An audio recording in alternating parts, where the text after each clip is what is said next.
Bueno, pues hoy en esta tarde quiero platicar con ustedes del gozo. Quiero hablar del gozo. Creo que en el último año, ¿verdad? Deseamos tener gozo en nuestras vidas después de todo lo que hemos pasado. Había un hombre muy conocido, un comediante, que fue uno de los mejores actores y comediantes en Estados Unidos.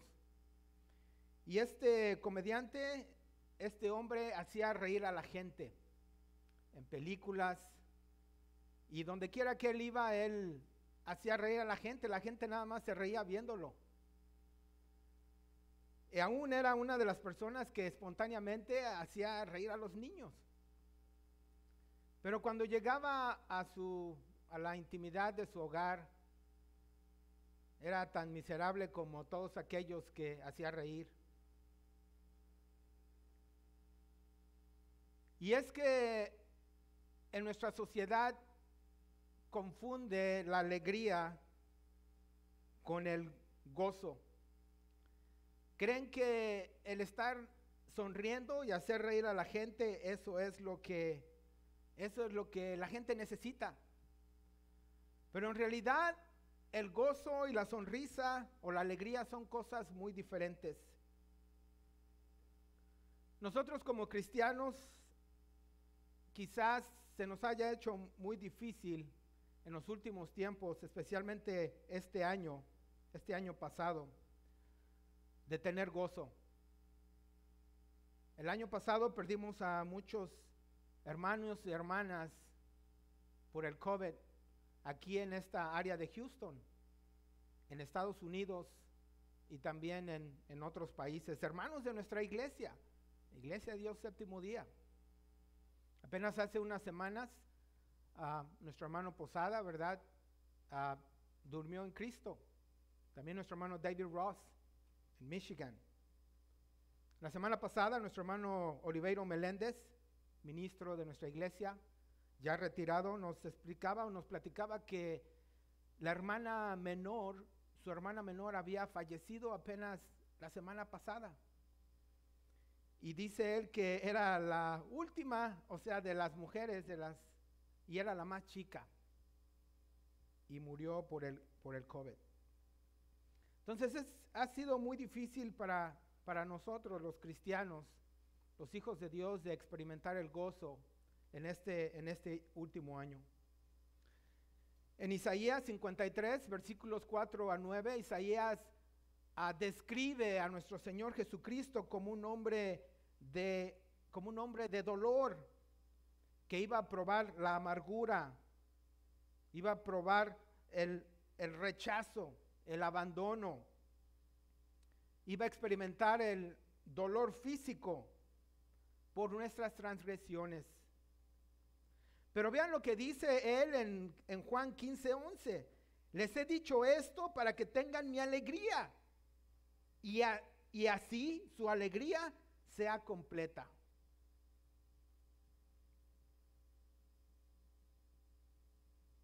Aquellos que somos hijos de Dios podemos experimentar la plenitud del gozo, porque aún nuestro Señor en tiempos difíciles pudo decir esto. Cuando Jesucristo dijo estas palabras, fue la última noche que Él estuvo con sus discípulos, que fue durante el tiempo de la institución de la Santa Cena. Y después, ¿verdad?, fue entregado y murió. Dice el Salmo 16:11, me darás a conocer la senda de la vida y en tu presencia hay plenitud de gozo. Y a tu diestra deleites para siempre. Salmo 16:11. El apóstol Pablo anima a los creyentes a escoger el gozo en sus vidas. En 2 Corintios 11, 16 al 33, Pablo comparte sus sufrimientos y él dice todo lo que ha pasado por predicar el evangelio. Pero en ningún momento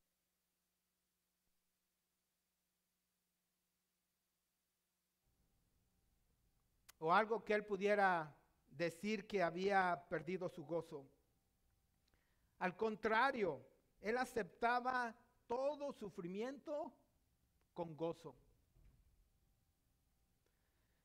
Este mismo apóstol escribió una carta a los filipenses desde la prisión en Roma, allá por el año 62 después de Cristo. Pablo había plantado esta iglesia en su segundo viaje misionero. Si ustedes leen el capítulo 16 de los Hechos, ahí les narra cuando Pablo estuvo ahí en Filipos. Y estos tiempos, cuando Pablo escribió esta carta, no eran los mejores tiempos para él. Él estaba en prisión, como lo acabo de mencionar, estaba en Roma. Estaba experimentando adversidad en 4 áreas diferentes. Sus propias circunstancias de encarcelamiento, lo pueden ver en el capítulo 1 de Filipenses. También había problemas en la iglesia, había conflicto entre los hermanos, lo pueden ver en el capítulo 2. Falsas doctrinas estaban infiltrando a la iglesia por algunos que eran obradores de maldad, en el capítulo 3 lo ven eso. Y en el capítulo 4 vemos que él habla de las preocupaciones. Y ese es en el área que me quiero enfocar en esta tarde. Fíjense, Pablo estaba en la cárcel. Y estaba enfrentando, había solamente 2 posibilidades para él. Una era de ser decapitado o ser dejado libre. No había más para él. Y sin embargo, en esta carta menciona 16 veces la palabra gozo o regocijo. 16 veces la menciona. Entonces la pregunta para nosotros es, ¿cómo podemos regocijarnos en circunstancias difíciles o en tiempos de dificultad? Quiero que abran sus escrituras en Filipenses. Vamos a la carta a los Filipenses, capítulo 4. Vamos a ver los versículos 4 al 8. Y hoy vamos a ver 3 principios que nos ayudarán para poder tener gozo en tiempo de dificultad. Filipenses capítulo 4, versículos 4 al 8. Y fíjense cómo comienza. Alégrense siempre en el Señor. Insisto, alégrense. Que su amabilidad sea evidente a todos. El Señor está cerca. No se inquieten por nada, más bien en toda ocasión, con oración y ruego, presenten sus peticiones a Dios y denle gracias. Y la paz que sobrepasa todo entendimiento cuidará sus corazones y pensamientos en Cristo Jesús. Por último, hermanos, consideren bien todo lo verdadero, todo lo respetable, todo lo justo, todo lo puro, todo lo amable, todo lo digno de admiración. En fin, todo lo que sea excelente o merezca elogio. En esto pensar.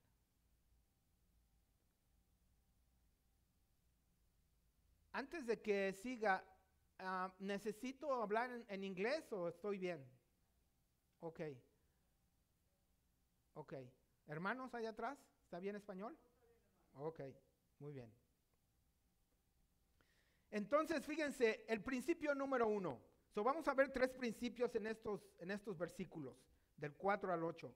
El principio número 1 que necesitamos para tener gozo o regocijo en tiempos de dificultad, lo vemos en los versículos 4 y 5. Y ya los leímos, ¿verdad? Comienza diciendo, alégrense siempre en el Señor. Insisto, alégrense.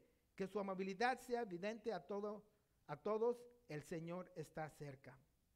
Esta expresión de regocijados en el Señor siempre es el tema de los filipenses. Dios a través de Pablo está comunicando a los creyentes que se regocijen en el Señor siempre. Y la palabra siempre, pues claro, incluye, ¿verdad?, todas las circunstancias, sean circunstancias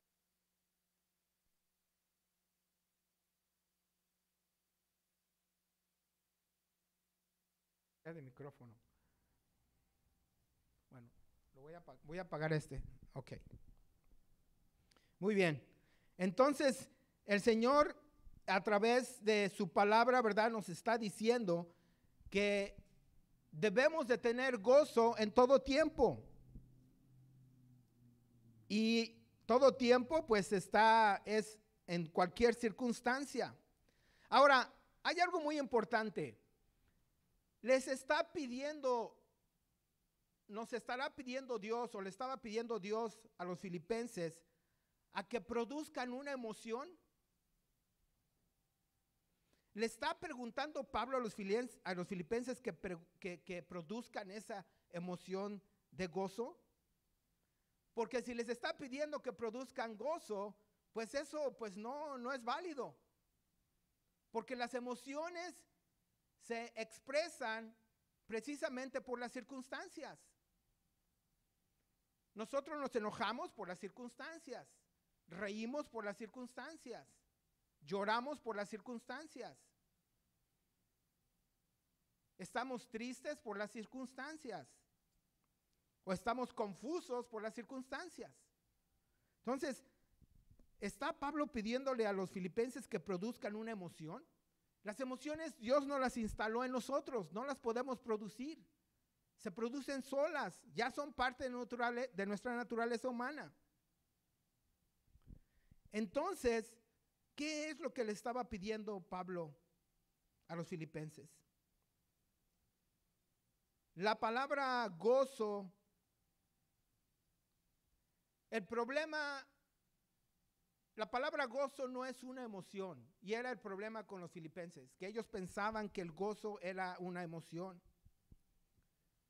Porque si gozo fuera una emoción, entonces no sería un mandato. Y en estos versículos, Pablo está mandando, es una orden, está ordenando a los creyentes, a sus lectores, a que se regocijen. Les dice regocijados. Entonces, ¿qué es regocijar? La palabra griega es kaiero. Esta palabra está en el tiempo presente y es imperativo. Y lo que podemos observar en la carta que nos dice lo que es la palabra gozo, es una confianza.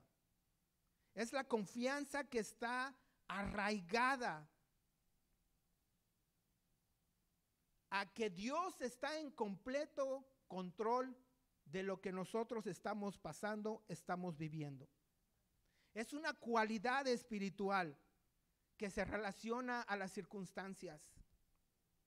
No importa cuáles sean las circunstancias, Dios está en control de todo.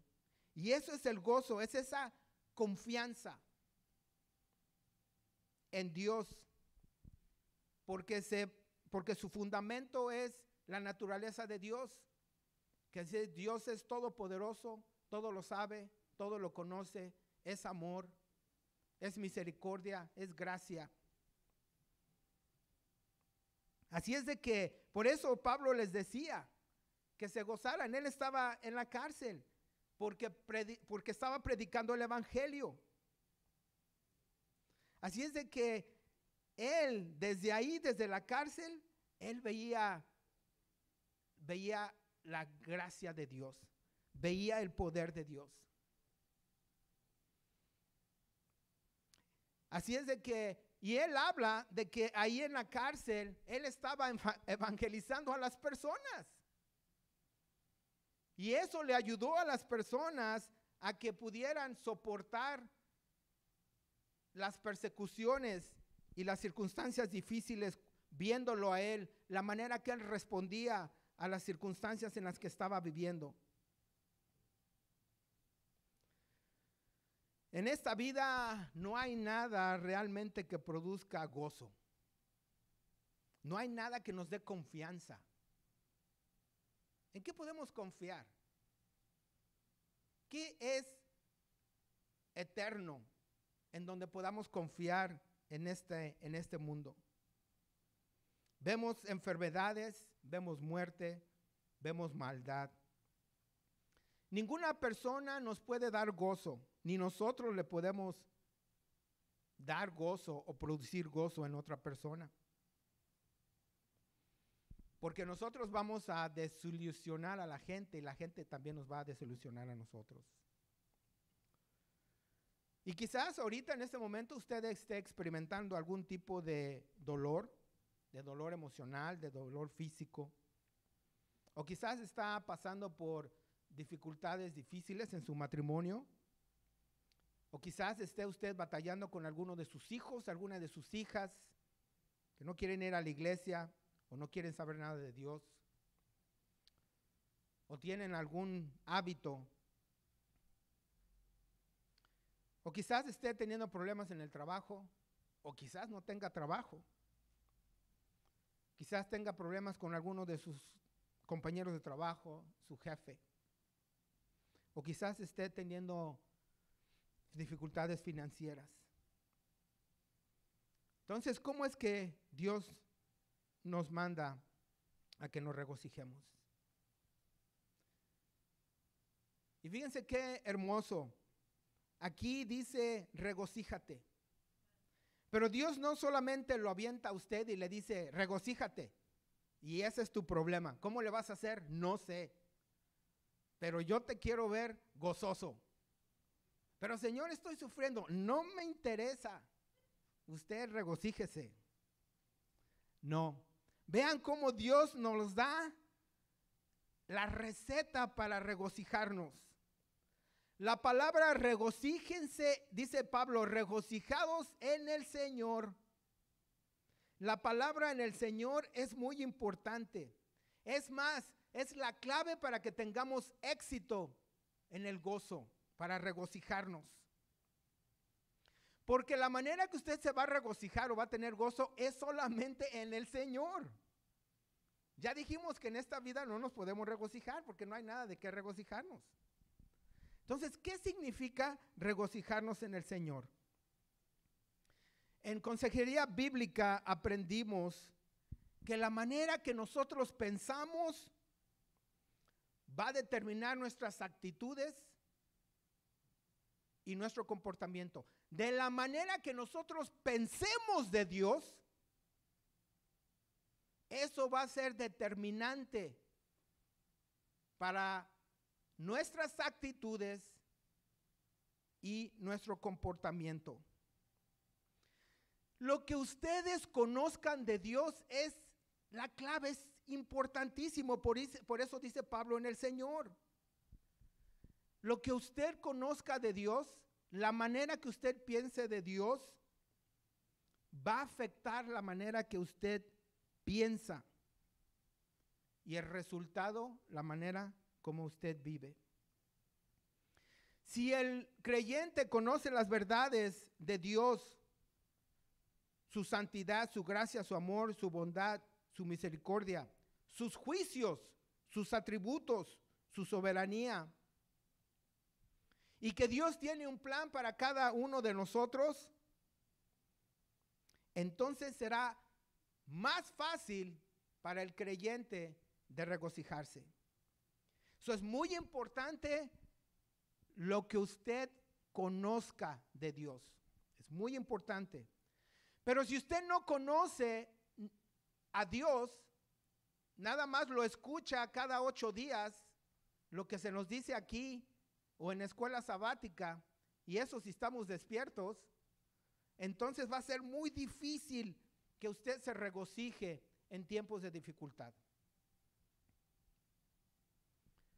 Porque eso va a determinar la manera que usted responda a las circunstancias.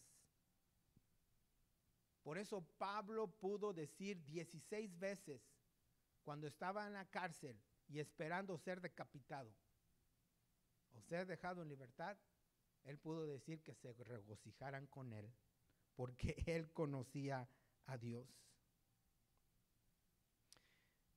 Dice el versículo 5, vuestra bondad sea conocida de todos los hombres, el Señor está cerca.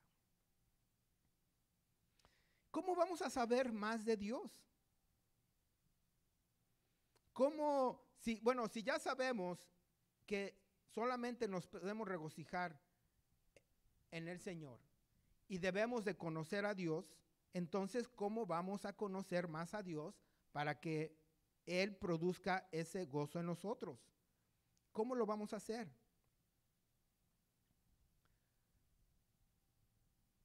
Aprendiendo nada más cada sábado lo que escuchamos aquí va a ser muy difícil. Si usted viene cada sábado sin fallar, son 52 semanas al año. El culto dura solamente 1 hora, más o menos, 1:30. Media hora, 45 minutos son de cantos y los otros 45 minutos de predicación. Si usted lo multiplica por 52, pues no son muchas horas al año. Y usted está bombardeado de problemas, maldad, violencia, dificultades, muerte, enfermedades, el resto de las horas, deduciendo las 8 horas que usted duerme. Pero todo lo demás, no hay absolutamente nada positivo, ni nada que le produzca gozo. Pues va a ser muy difícil. Entonces, ¿cómo le vamos a hacer? ¿Cómo podemos conocer más de Dios? Si ustedes leen el libro de los Hechos, hace rato les mencionaba el capítulo 16, de los versículos 22 al 26, habla de que en esos versículos habla de que Pablo y Silas fueron maltratados. Dice ahí que les dieron con unas varas, los azotaron, dice que les dieron muchos azotes. Ellos estaban en medio del dolor físico. Imagínense que les den a ustedes de chicotazos con una vara hasta que les infiltren dolor, porque esa era precisamente la meta que querían llegar a aquellos hombres, a infiltrarles el dolor para que dejaran de predicar el evangelio. Y en medio del sufrimiento y de ese dolor, ¿qué es lo que estaban haciendo? Estaban orando y cantando himnos. Ellos estaban recordando los atributos de Dios y todo lo que Dios es a través de los himnos que ellos cantaban y de las oraciones que hacían. Por eso es que ellos podían decir que tuvieran gozo, porque meditando en la palabra de Dios, aún cantándola, ellos estaban produciendo esa palabra, esos himnos, estaban produciendo el gozo que fluía en tiempos de dificultad. Usted lee cómo los apóstoles también fueron encarcelados y cómo los maltrataban, y era para ellos un privilegio sufrir por la causa de Cristo. Se regocijaban en el sufrimiento. Así es de que la palabra de Dios es la que nos va a ayudar a conocer más de Dios. El Salmo 1 dice: dichoso el hombre que no sigue el consejo de los malvados, ni se detiene en la senda de los pecadores, ni cultiva la amistad de los blasfemos. Se oye como en nuestra sociedad, como los días en los que estamos viviendo, sino que en la ley del Señor se deleita, se goza de día y de noche. No que se esté gozando leyendo, sino que leyendo le produce el gozo, sino que estudiando la palabra de Dios, cantando esos himnos, viendo, escudriñando las escrituras, eso es lo que produce gozo. Que es esa confianza. Empieza a producir esa confianza y se empieza a arraigar en la naturaleza de Dios, sino que se deleita en la ley del Señor de día y de noche. Es como el árbol plantado a la orilla de un río. Cuando llega su tiempo, da fruto y sus hojas jamás se marchitan. todo cuanto hace prospera. Entre más conoce usted de Dios, más gozo va a producir en su vida. Y la única manera que usted va a conocer a Dios va a ser a través de las Escrituras. Entre más medite usted la palabra y más hable de Dios y más cante de Dios, entonces su pensamiento irá cambiando más y va a producir gozo, regocijo en usted en tiempos y en mí en tiempos de dificultades, en tiempos de distrés. Hay muchos versículos que les puedo dar que hablan de esto, de cómo la gente se regocijó estudiando, escuchando, cantando y leyendo la palabra de Dios. El principio número 2. Entonces, acuérdense que estamos viendo, ¿verdad?, cómo podemos tener gozo en tiempos de dificultad. Ya vimos lo que es gozo y ya vimos que estudiando la palabra de Dios, entre más conozcamos de Dios, más gozo va a producirse en nosotros. El principio número 2 está en el versículo 6. Vamos a verlo. Dice, por nada estéis afanosos, antes bien, en todo, mediante oración y súplica con acción de gracias, sean dadas a conocer vuestras peticiones delante de Dios. El principio número 2 es que dice, por nada estéis afanosos. No te preocupes por nada. No te preocupes por nada. En tiempos de dificultades o en tiempos de tribulación, muchos creyentes, ¿verdad?, nos olvidamos todo lo que sabemos de Dios.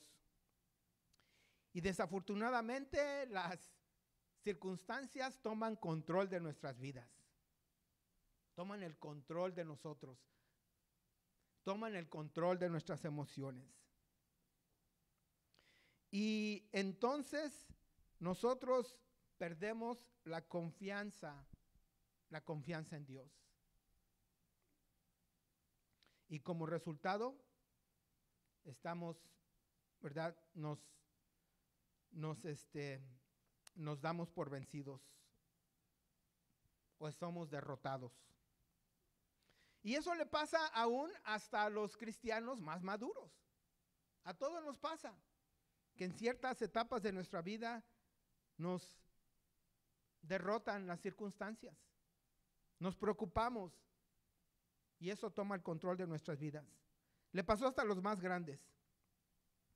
En el libro de Primera de Samuel 21, 10 al 15, vemos ahí la historia cuando este David, por temor, estaba actuando como un incapacitado mental, ¿se acuerdan?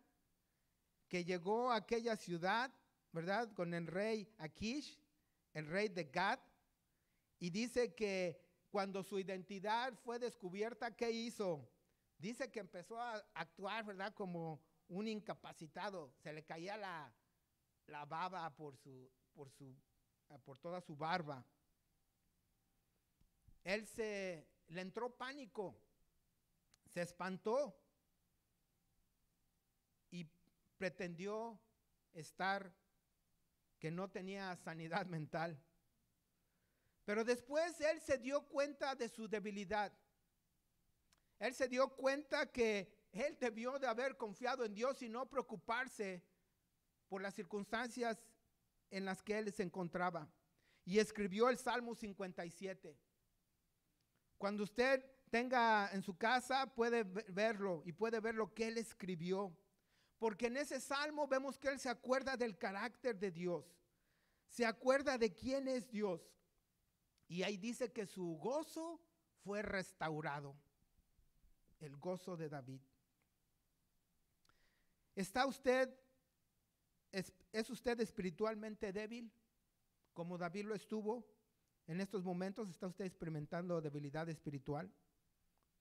¿O su espiritualidad es inestable, está sube y baja? ¿Está usted batallando con las preocupaciones y las ansiedades por la salud, por la comida, porque qué vamos a comer, qué vamos a vestir, o por el futuro. Quizás tenga situaciones en su vida que en el futuro no se ven muy claras. Pues usted necesita crear, necesita levantar su confianza en Dios. Necesita levantar su fuerza espiritual. Si está débil, necesita que Dios lo levante, lo fortalezca a través de su palabra. Jesús es el mejor consejero que la humanidad ha tenido. Y en Mateo 25:34, él dice en ese pasaje, y es de Jesús, él lo dijo en el Sermón del Monte, le dijo a sus seguidores que por nada se preocuparan, ni por los esenciales de esta vida, sino que buscaran primero el reino de Dios y su justicia, y todas las cosas serán añadidas. Y Jesús usa varias ilustraciones en este pasaje para probar su punto. Usa a las aves del cielo, usa las flores, usa el vestido. Porque aquella gente era espiritualmente débiles. Y Jesús les quería enseñar que Dios diseñó la creación para producir todo lo que necesitamos en la vida. Dios lo hizo todo. Y ustedes lo ven y produce todo lo que necesitamos. Por eso Jesucristo les decía, no se preocupen. Busquen primero el reino de Dios y su justicia, y todo lo demás vendrá por añadidura.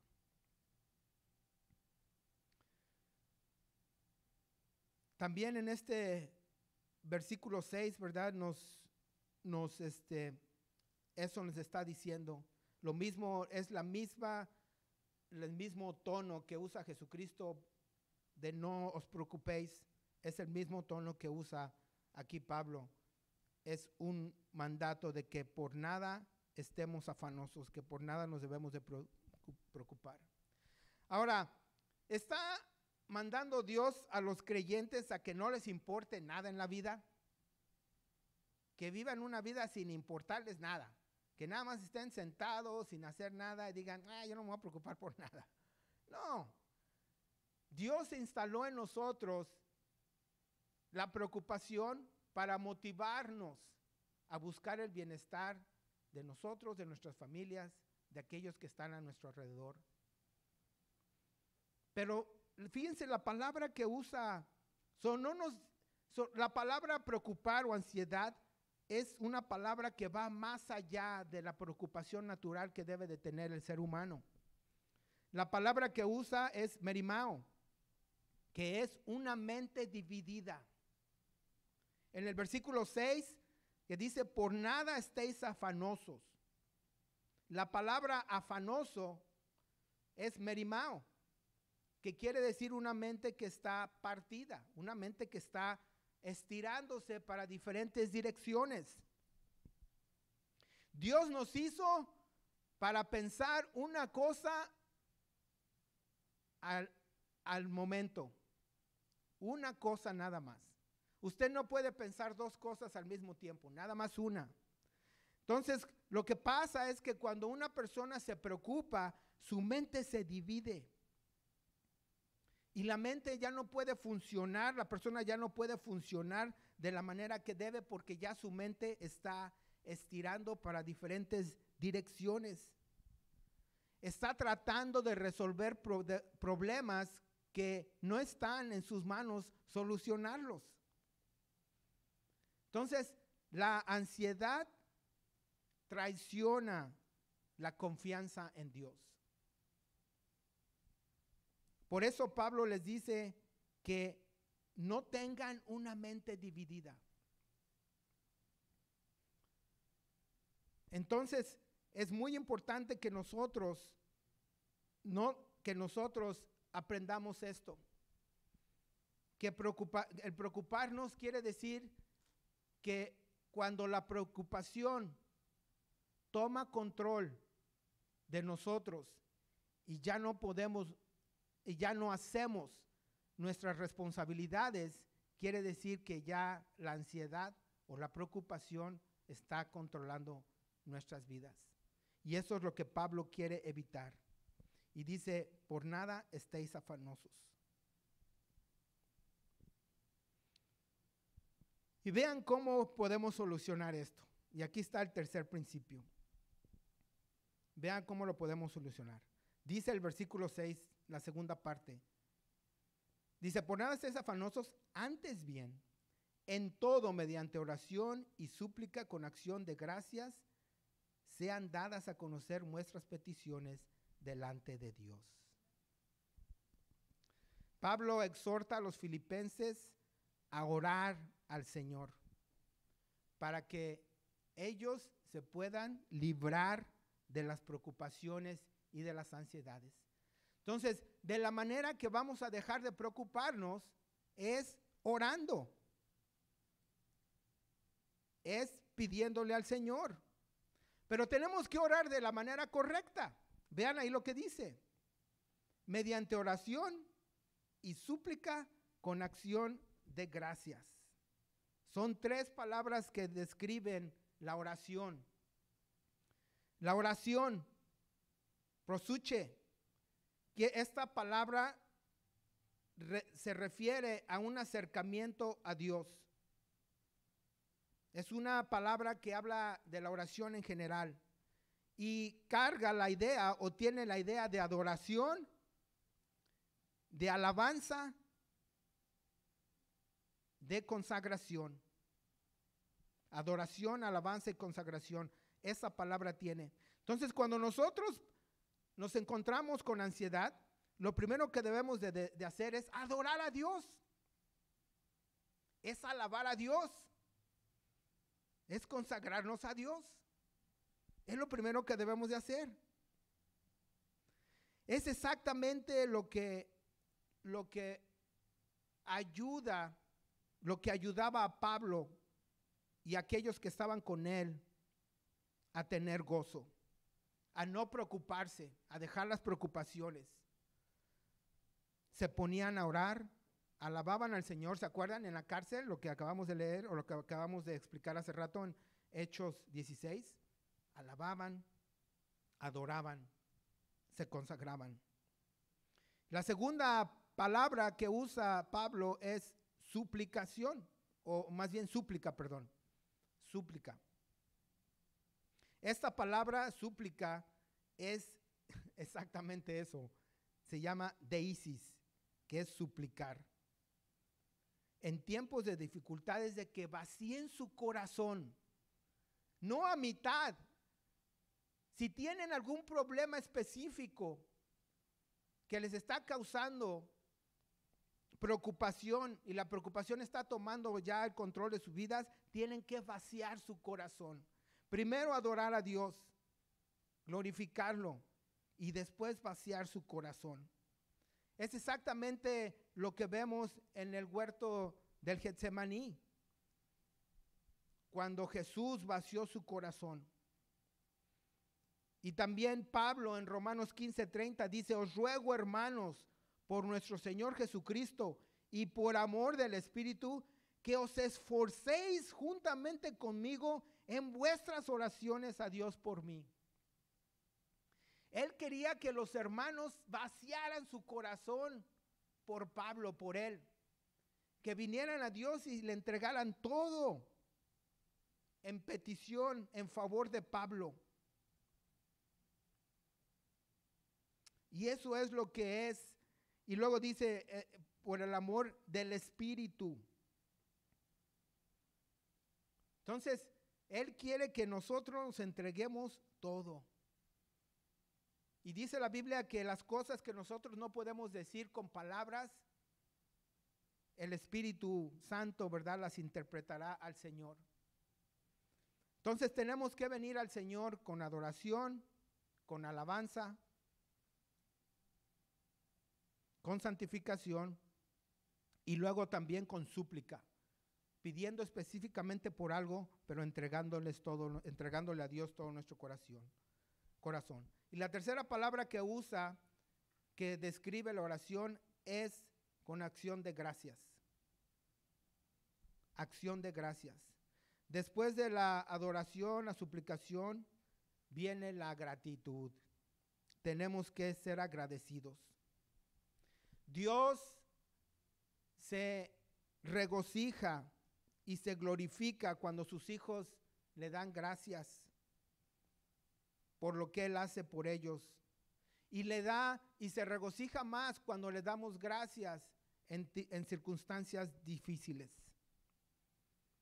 Dice Pablo en Efesios 5:20, dando siempre gracias por todo en el nombre de nuestro Señor Jesucristo, a Dios el Padre. ¿Se acuerdan cuando Jesús sanó a 10 leprosos? Que solamente, ¿cuántos vinieron a darle gracias? Nada más uno. Él quiere que todos sus hijos le demos gracias, no importa las circunstancias en las que estemos. Debemos darle gracias por lo que Él ha hecho por nosotros en Cristo Jesús. Así es de que tenemos que saber cómo orar. Tenemos que saber cómo acercarnos al Señor para que seamos liberados de nuestras preocupaciones. Vean cuál es el resultado de estos tres principios. Versículo 17. Y la paz de Dios, que sobrepasa todo entendimiento, guardará vuestros corazones y vuestras mentes en Cristo Jesús. La paz de Dios produce gozo.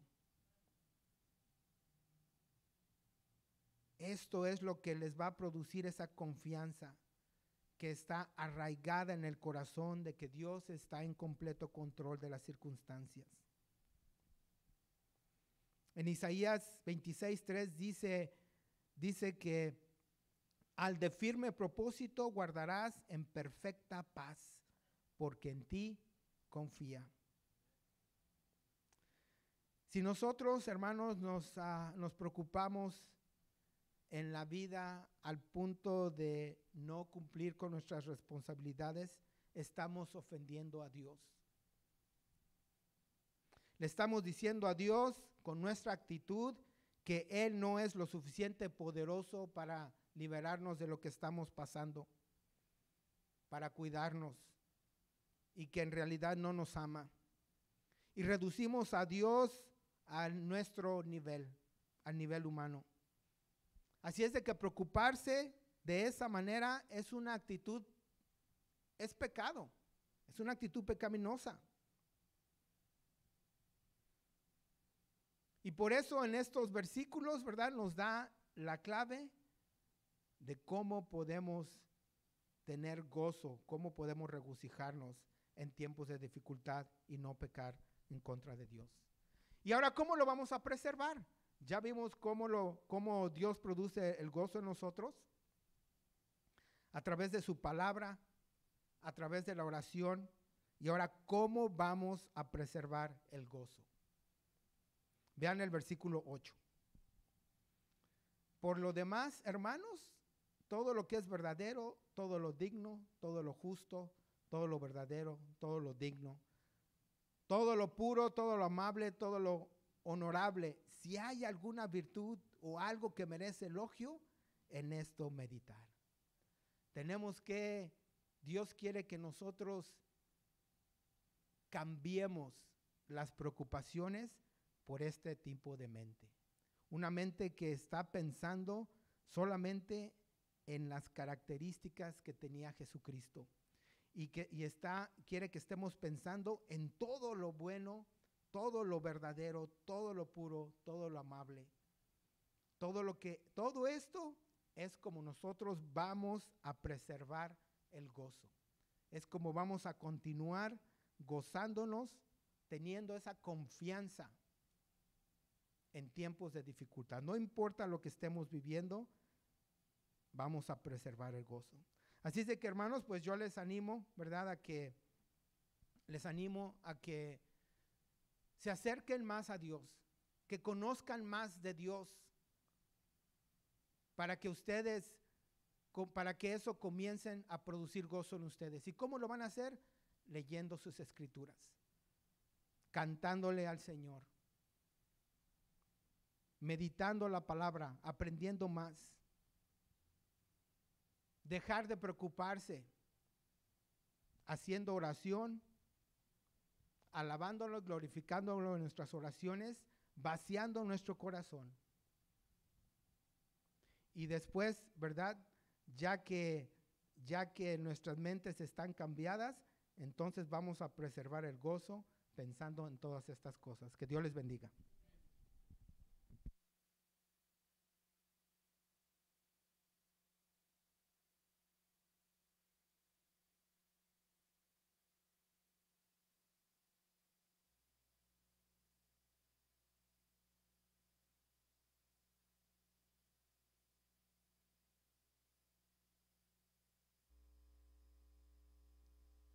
Vamos a ponernos de pies, vamos a cantar este último cántico que dice: Jesucristo basta.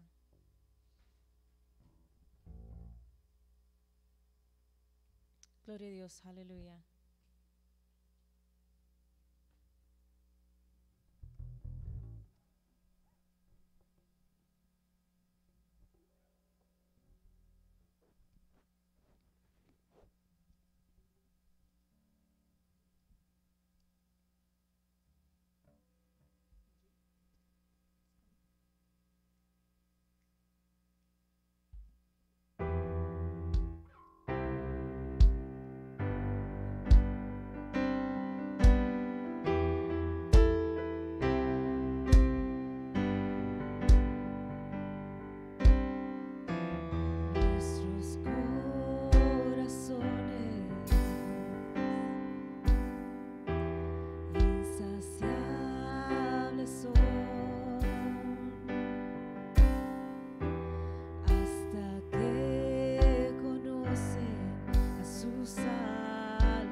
sea fiel.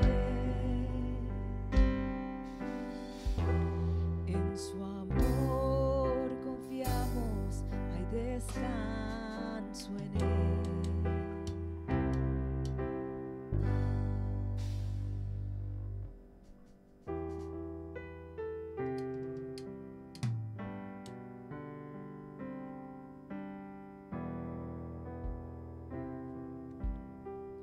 Paz a vosotros, hermanos.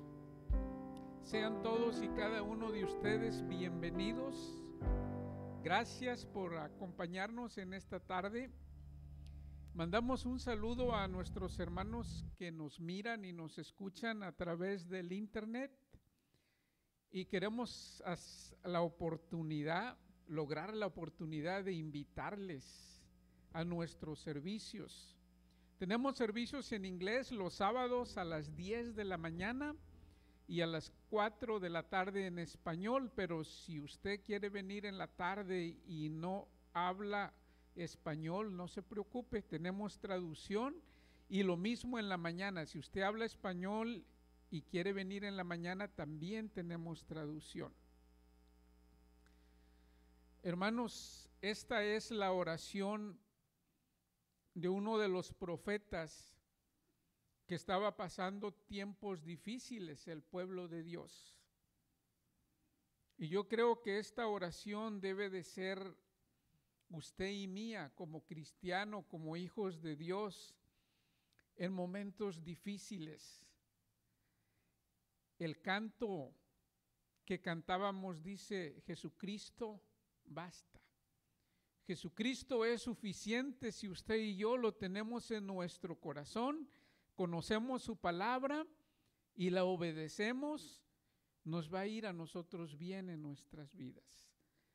El profeta Abacú en el capítulo 3, los versos del 17 al 19 dice de esta manera.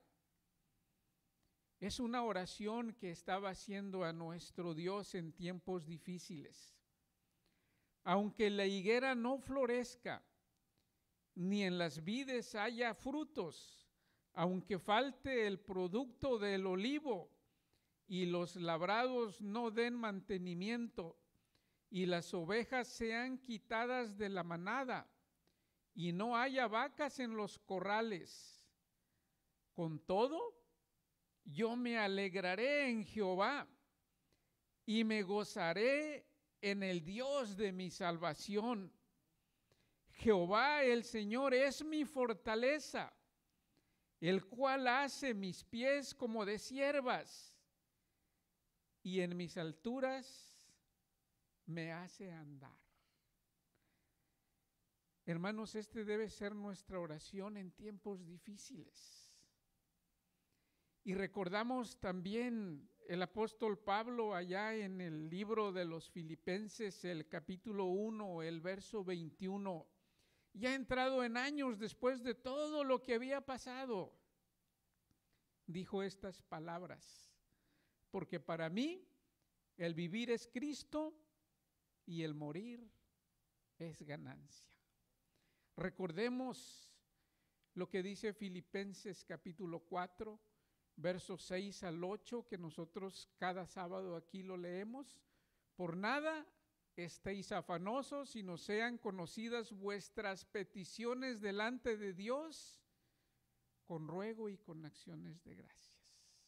Les invito a orar para despedirnos de este lugar. Padre nuestro que estás en los cielos, santificado sea tu nombre. Señor, te damos gracias porque nos has permitido, Señor, nuevamente este grupo de hermanos estar aquí reunidos con el propósito de darte las gracias y de alabar y ensalzar tu santo nombre. Señor, esperamos que estos cánticos hayan llegado hasta ti como un olor grato.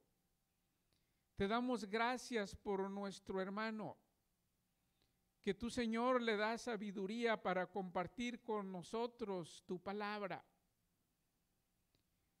Y hoy en este día recordamos que nosotros debemos de estar confiados siempre en ti, que tú, Señor, tienes siempre todo en control.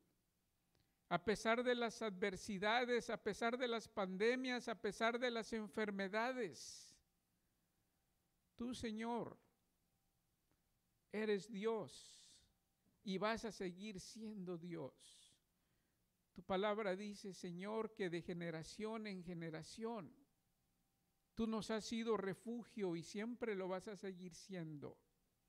Enséñanos, Señor, a confiar más en ti y a clamar más en ti, y que tengamos, Señor, ese gozo del que tú hablas, para que en nuestra vida, a pesar de los problemas, enfermedades, adversidades, nosotros, Señor, la vivamos de acuerdo a tu palabra. Te damos gracias por nuestro hermano Nectalí, te pedimos que le bendigas a él y a su familia. A cada uno de nuestros hermanos que están acá y los que no vinieron, Señor, también bendícelos. Nos vamos a despedir de este lugar, pero nunca de tu presencia. Confiamos, Señor, en tus promesas, y una de ellas dice que el ángel de Jehová acampa alrededor de los que le temen y los defiende. En tus manos, Señor, nos abandonamos. Y si tú nos cuidas, el próximo sábado estaremos nuevamente aquí con el propósito de alabar, darte las gracias y ensalzar tu nombre. Despídenos, Señor, en paz. Gracias por tantas bendiciones. Oramos y te pedimos estas cosas en el nombre de Cristo Jesús. Amén. Gracias, hermanos, que nuestro